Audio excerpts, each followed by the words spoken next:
I always look after my homestay students like they are my own children. Homestay is really nice for students. I feel part of this family, this house, and Cafe is really nice. She's just like my mother, and I'm really enjoy it.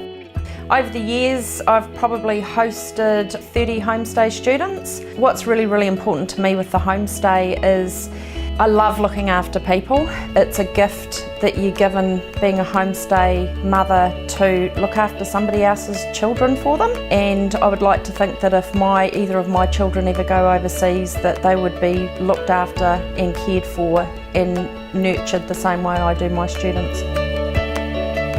I will really recommend students to come to New Zealand to stay a homestay because it's really fun, and you can learn about New Zealand culture, you can know more about language, and it's really fun.